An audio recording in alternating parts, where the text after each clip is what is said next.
12장 1절에 여호와께서 나단을 다윗에게 보내시니 와서 저에게 이르되 한 성에 두 사람이 있는데 하나는 부하고 하나는 가난하니 했습니다. 다윗이 범죄하기 시작하죠.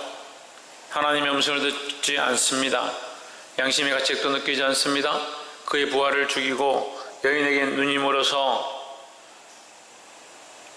바세바를 취하고 자기의 소신에 오른 대로 그 짓을 행하고 죄에 물들어서 죄가 죄를 낳고 죄가 그 짓을 낳는 행위들을 계속 행하게 됩니다. 결국 욕심이 잉태한 즉 죄를 낳고 죄가 장성한 즉 사망을 낳는 이 원리 안에 사로잡히게 되었다라는 거예요. 이 모습을 볼 때 다윗의 참 답답한 모습을 우리가 발견했습니다. 충분히 중간에라도 깨달을 수 있고 그런 상황들 가운데 우리아가 그에게 충성을 보일 때에 내가 잘못 생각했구나 말할 수 있었지만 다시 돌이키지 않았다라는 거예요. 우리가 마음을 하나님께로 맞추지 않으면 죄로 계속 물들고 죄의 길로 빠질 수 있다라는 거예요. 그 정신을 차려야 합니다. 그런데 이런 어리석은 우리에게 누가 있느냐? 나단이 있습니다. 다윗을 위하여 하나님께서 누구를 보내시느냐? 나단을 보내셨습니다. 오늘날 우리에게 누가 있느냐? 말씀 전하는 자와 주의 종이 있고 하나님 앞에 서 있는 사람들이 있습니다. 들어야 합니다. 귀를 기울이고 마음을 열고 하나님의 말씀에 순종해야 될 줄 믿습니다. 그래서 사무엘하 12장 1절을 읽는데 이게 감격스러운 거예요. 이렇게 범죄하기 시작하는 다윗을 제지할 사람은 아무도 왕이 그렇게 자기 하고 싶은 대로 하는데 누가 그걸 막을 거냐. 하지만 우리에게는 하나님 보내신 종이 있다는 거죠. 할렐루야. 그래서 목사가 뭐 그리 중요하냐? 교회에 세워진 자들이 뭐 중요하냐? 그렇습니다. 하지만 다른 편으로 볼 때는 또한 하나님 쓰시는 자이다라는 거죠. 우리는 다 성정이 똑같고 똑같은 인간이고 똑같은 육체를 가지고 있고 똑같이 먹는 걸 좋아하고 똑같이 있는 것을 좋아하는 연약한 인간이지만 우리가 하나님 앞에 세워져서 무엇을 해야 되냐? 바른 말들을 하고 하나님 기뻐하시는 말들을 하는 자들이 되어야 되는 겁니다. 할렐루야. 사람이 듣고 싶어 하는 말을 하는 것이 아니다라는 거예요. 절대 그렇게 해서 안 돼요. 사람들이 듣기 싫어도 하나님 원하시는 말들을 할 수 있어야 되는 겁니다. 할렐루야. 옆에 사람 보십시오. 하나님께서 기뻐하시는 말씀을 합시다. 우리 본문을 다 읽으면 시간이 없으니까 3절 한번 봅시다. 가난한 자는 아무것도 없고 한 성에 가난한 자와 부자가 있는데 가난한 자는 아무것도 없고 새끼 하나 있는데 암양 새끼 하나가 있고 부자에게는 수없이 많은 양과 무리가 있다. 근데 이 부자 집에 손님이 한 명 찾아왔다. 밤에 손님 한 명 찾아오니까 자기 양들을 죽이는 아깝고 자기 양들을 잡아서 대접하기는 아까우니까 대접은 해야 되겠고 그래서 가난한 집에 가가지고 빼앗아가지고 그 한 마리 있는 그 양을 빼앗아 죽여가지고 그 손님을 대접했다. 이 말 듣고 다윗이 어떻게 했느냐? 얼마나 화가 났느냐? 5절에 다윗이 그 사람을 크게 노하여 소리를 지르면서 나단에게 이르되 여호와의 사심을 가리켜 맹세하느니 이 일을 행한 사람은 마땅히 죽을 자라 했습니다. 우리는요 제일 문제가 뭐냐면 자기 일을 보지 못하는 게 제일 문제예요. 더 큰 문제는요 말씀을 듣긴 듣는데 나단의 소식을 듣긴 듣는데 하나님의 말씀을 듣긴 듣는데 주의 동을 통해서 자기 연약함을 보긴 보는데 삶에 적용하지 않는 거예요. 이건 김씨가 들어야 될 거고 이건 박씨가 들어야 될 거고 이건 이씨가 들어야 될 거고 우리 딸이 들으면 좋을 거고 우리 며느리가 들으면 좋을 거고 자기 삶에 적용하지 않는 거예요. 뭐가 안 되냐? 삶의 변화가 안 일어난다. 하나님 우리를 향하셔서 우리를 향한 그 사랑으로 우리에게 계속 말씀하시고 우리가 더욱 하나님의 사람으로 자라가기 원하고 하나님의 거룩한 사역들을 하기 원하는데 우리는 뭘 하고 있느냐? 자기 살이 사욕에 사로잡혀서 자기만 사랑하고 자기를 위해서 집을 지어가고 있고,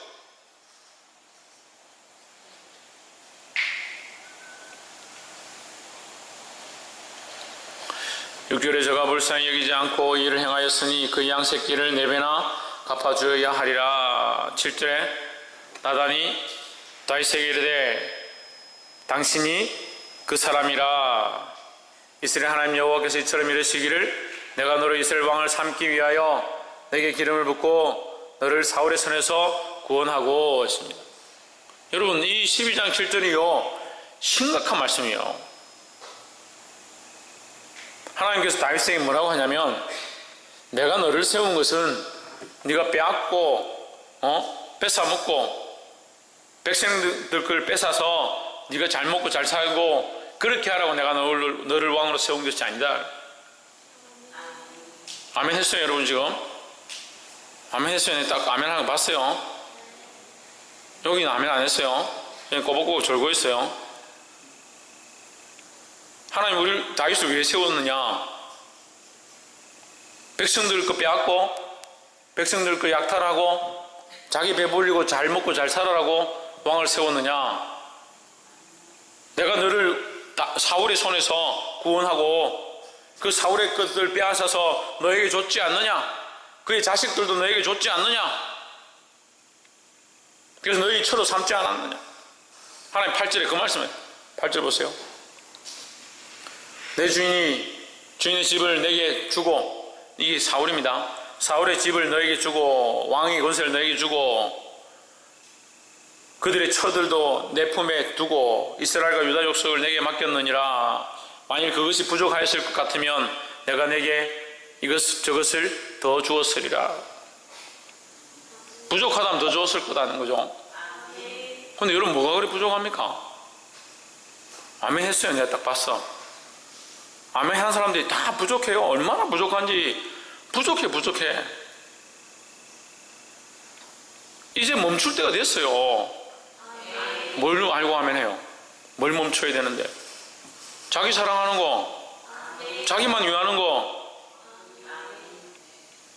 우리 큰 사랑 교회만큼 성경이 많고 아이들을 사랑하고 봉사하고 희생하는 것 압니다. 하지만 여전히 남아있어요. 자기를 위한 시간들, 자기를 위한 공간들, 자기를 위한 삶들.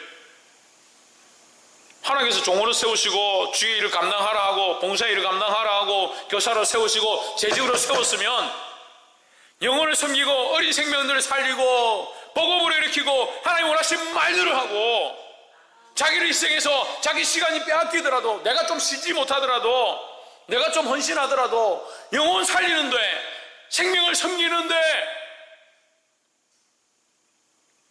우리 삶을 쓰라고 주님 우리에게 주신 거 아닙니까?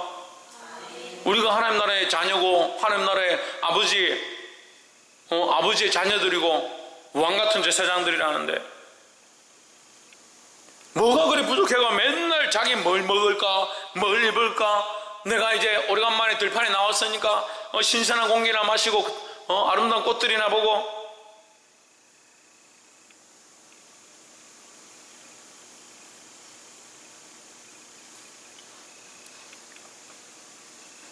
못 깨달으면 어쩔 수 없고 아는 사람들이 주의 종이 왕으로 세우셔서 하나님 나라를 알만한 자들이 여전히 무슨 생각하냐? 뭐 먹고 뭐 마시고 뭐 즐길까?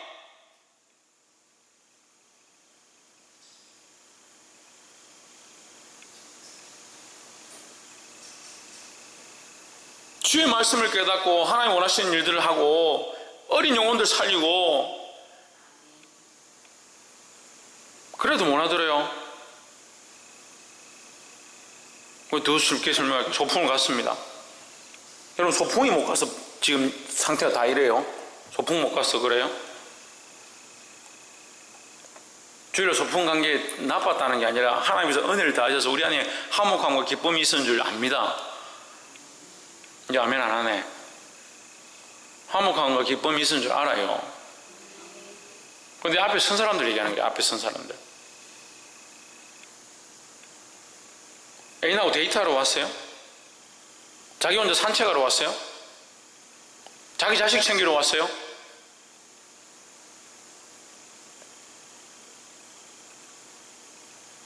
떨어져 있을 때는 상관이 없어요. 모르니까. 상관없는 건 아니지만 떨어져 있으면 그거 죽여놓. 근데 함께 있는데 보이는데 주의 종이라는 사람들이 리더자로 섰다는 사람들이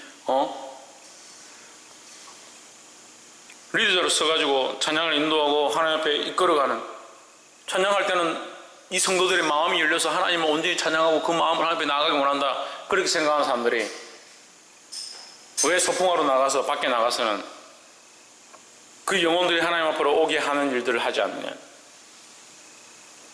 그리고 삶이 거짓된 거예요. 예배할 때는 한 영혼이라도 더 살리고 한 생명에게라도 더 가서 내가 외치리라. 삶에 가면 뭘 외쳐요? 뭘 외쳐? 집에 들어가면 자기가 먹고 싶은 거 엄마 빨리 밥 안 주나? 애들한테는 건의나 세우고. 그럴 수도 있습니다. 건의 세우고 필요한 것들을 할 수 있죠. 그러면 지금 우리가 하고 있는 그 모습이 하나님 원하시는 모습이고 그리스도께서 우리에게 명령하신 것이냐는 거예요. 그거 볼 수 없어요. 그게 안 보여요.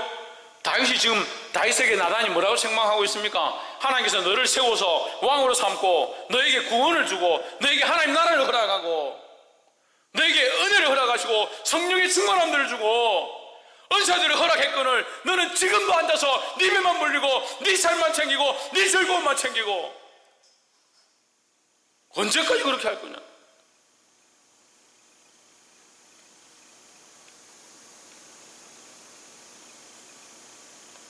아동부 아이들이 안 오면 가슴을 치고 눈물을 흘리고 학생들이 안 오면 하나님 앞에 나와 무릎 꿇고 청년들이 없으면 하나님 한 생명을 보내주십시오. 뭐가 그렇게 부족하냐고요? 뭐가 그렇게 부족하냐고요? 맨날 기도하라 하면 뭐 주시고 뭐 주시고 뭐 있어야 되고.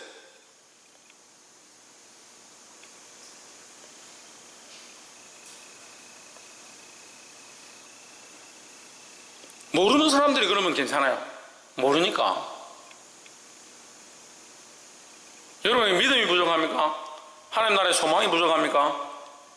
그리스도의 관계가 무너져 있습니까? 그런데 왜 삶에서 하나님과의 관계 없는 삶을 사냐고. 자기를 더 사랑하고 어찌하면 나를 더 기쁘게 할까? 어찌하면 나의 사랑을 나를 위하여 더 쓸까?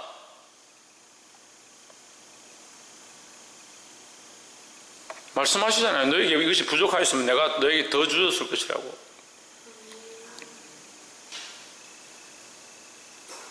깨닫게 되길 소망합니다.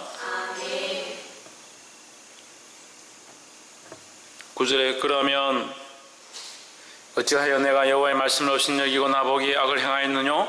내가 칼로 햇사람 우리아를 죽이되 암몬 자손의 칼로 죽이고 그 철을 빼앗아 내 철을 삼았도다. 이제 내가 나를 업신여기고 10절에 이제 내가 나를 업신여기고 햇사람 우리아의 철을 빼앗아 내 철을 삼았은즉 칼이 내 집의 영영이 떠나지 아니하리라 했습니다. 뭘 업신여겼어요? 하나님을 업신여겼어요. 업신여겼어요. 이 업신여기다는 말은요, 없다라는 것과 연결되어 있습니다. 없다라는 단어에서 나온 거예요. 하나님이 없다. 하나님 없는 것처럼 행동했다는 거예요. 하나님 업신여긴다는 건 하나님 존재를 인정하지 않았다는 거죠. 하나님이 없는 것처럼 하나님이 없는 판단을 했다는 거예요.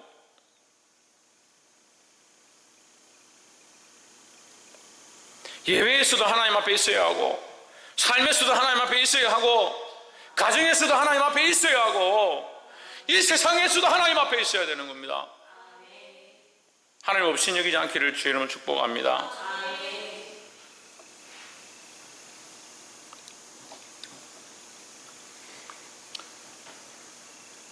12절 너는 엄밀히 행하였으나 나는 이스라엘 무리 앞에서 백주의 일을 행하리라 하셨나니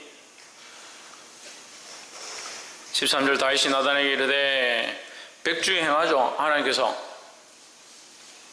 결국 압살롬이 지금 그 다윗의 이 범죄로 말미암아 크게 두 가지 징벌이 있는데요. 하나는 자식을 잃는 겁니다.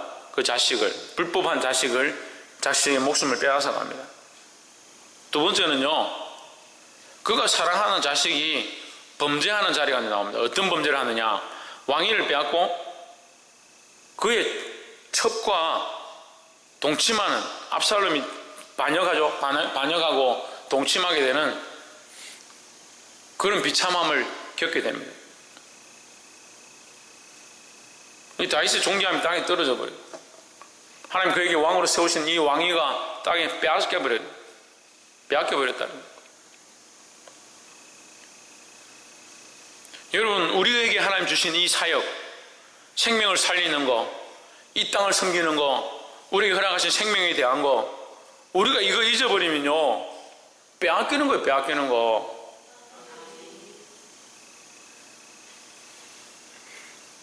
보게 되길 소망합니다. 이걸 뭐라고 하냐면요, 원수들 앞에서 14절에 이 일로 인하여 여호와의 원수로 크게 해방거리를 얻게 하였으니, 이 원수가 뭡니까? 사단이죠. 사단. 하나님의 원수 사단에게 비방할 거리를 만들어줬다는 거예요. 하나님 누구 편입니까? 하나님 누구 편이라고요? 하나님 누구 편입니까? 우리들 편이죠. 그럼 우리는 누구 편입니까? 그럼 하나님 편이 되어야죠. 왜 자꾸 마귀 편이 됩니까?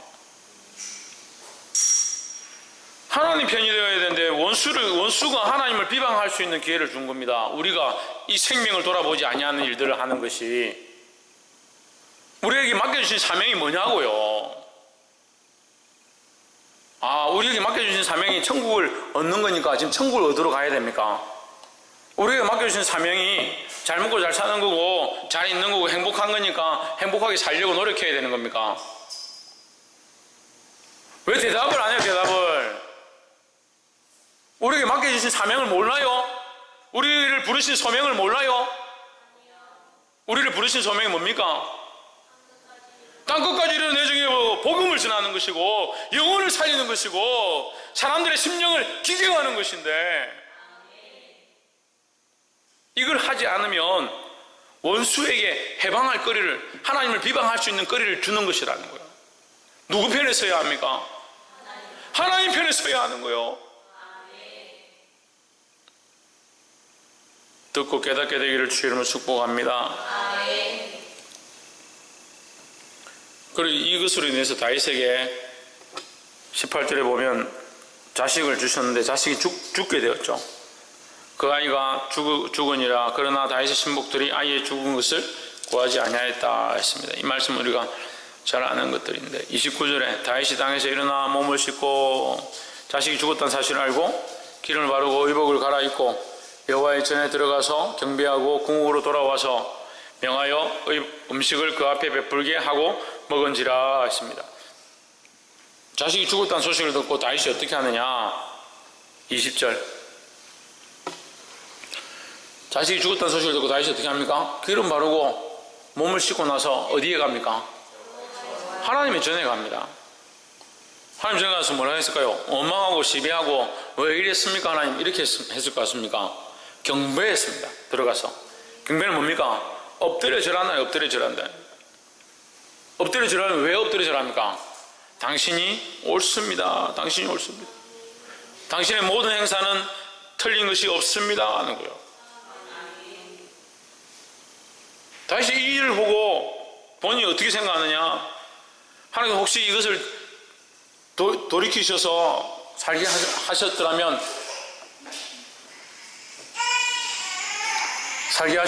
감사할 것이지만,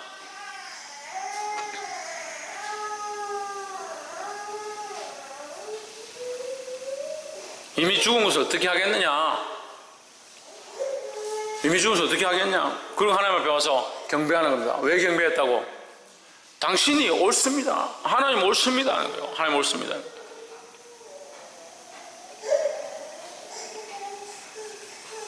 보게 되길 소망합니다. 하나님이 옳으심에 대해서 인정할 수 있어야 되는 거야. 생각들이 완악해지고 우리가 왜 하나님의 옳음을 인정하지 못하느냐?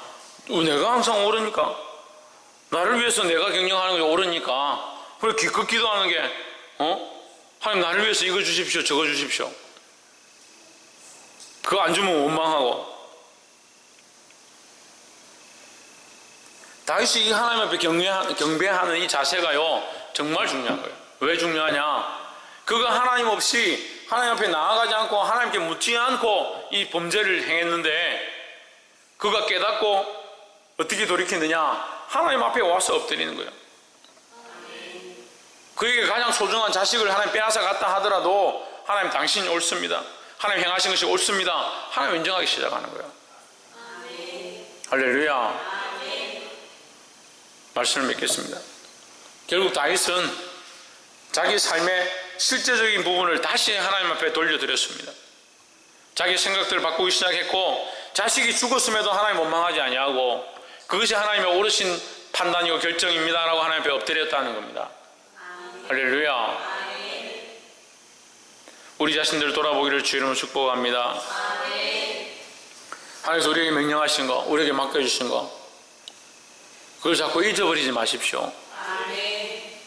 이 악한 세대 가운데 우리가 이 거룩한 사역들을 감당함으로 죽어간 자를 살리고 잃어버린 자를 살리고 복음을 듣지 못하는 자들에게 이 복음 전하는 일을 쉬지 않기를 주의 이름으로 축복합니다.